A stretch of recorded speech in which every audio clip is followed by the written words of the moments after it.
right. Okay guys, so I'm back with you. Just did a couple little sprints there. Some nice little pit stains. I know that's very attractive. Anyways, I just want to show you that I'm doing the work. It's really hot outside. And today we're going to be talking about interval running for weight loss. Now, as you can tell, I'm a pretty slim guy, so I'm not really in the weight loss game. However, I've specialized in helping people lose weight. And I should kind of go a bit deeper there and say that I actually specialize in helping people lose fat, because we're not looking at losing weight. We don't want to lose muscle, right? We actually want to lose fat so you can see your muscle, right? So interval running for weight loss. Now I want to talk about something called the cardiomyth, and this is a very, very like aggravating concepts. Okay, so you're on the treadmill, right, or on the elliptical, or any cardio machine. You see this little graph, that shows you, if you're at the 60th percentile of your maximum heart rate, you're in your fat burning zone.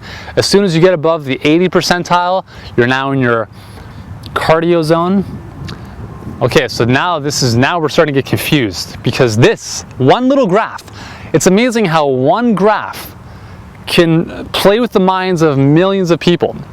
This graph has led people to spend an hour on the treadmill or elliptical, or any machine for that matter, at a nice light pace while they're talking on their cell phone. Or it's the same pace that's allowed these people to read a magazine while working out. If that's you, please stop. Please stop the insanity. If you're gonna work out, there's no way you should be working out for an hour, let alone talking on the phone or reading a magazine or a book while you're doing that. Workouts should be short, intense, and that's it, okay? The higher the intensity, the less the duration. You cannot work at a very, very high intensity for that long. And that's why interval running is very effective for weight loss, because in spite of the graph showing you that at a lower intensity you burn more fat, and there's some truth to that. Here's why. At a lower intensity, your body predominantly uses fat as a fuel source, okay? As the intensity increases, there's a bit of a shift.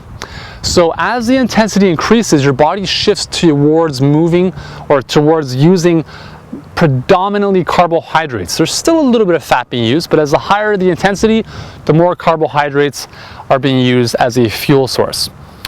So here's the confusion. So people think that, hold on, if I'm using carbohydrates as my fuel, then I'm not burning fat. Okay, and that's a legitimate concern. I'm here to alleviate that for you.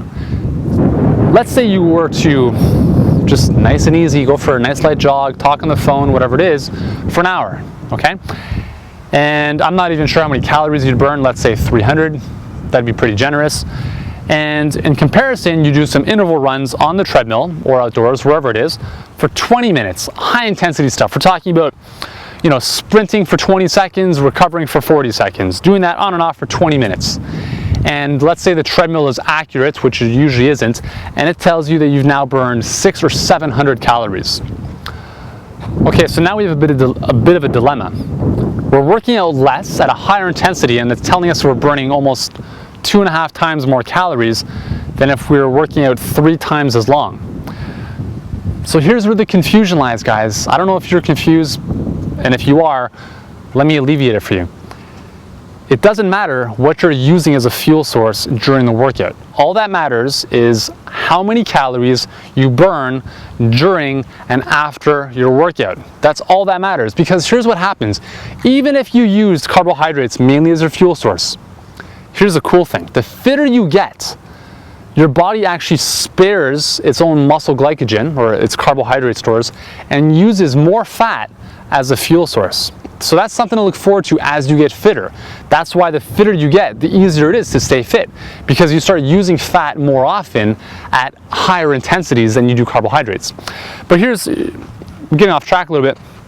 Okay, so let's say you mainly use carbohydrates, you burn a lot of calories, but what happens when you stop exercising?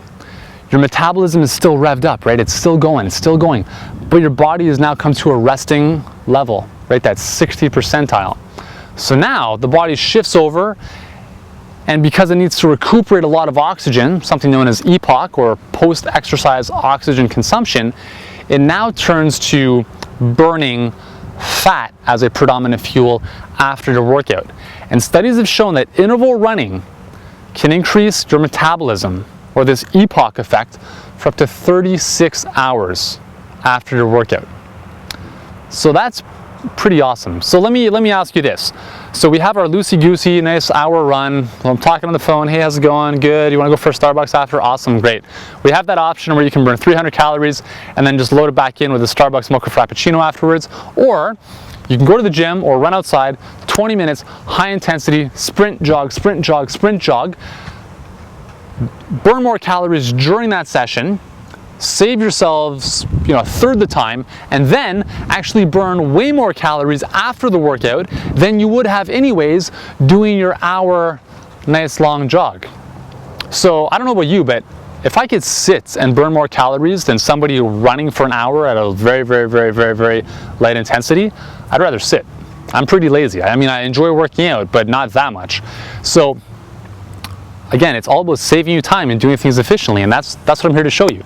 So the Cardiomyth, it's not really just, that little chart, just take it with a grain of salt and really, again, watch this video if you need to watch it again to really understand everything I've just talked about, because it's very, very, very important to be able to work at a high intensity. That's the only way you can get fitter.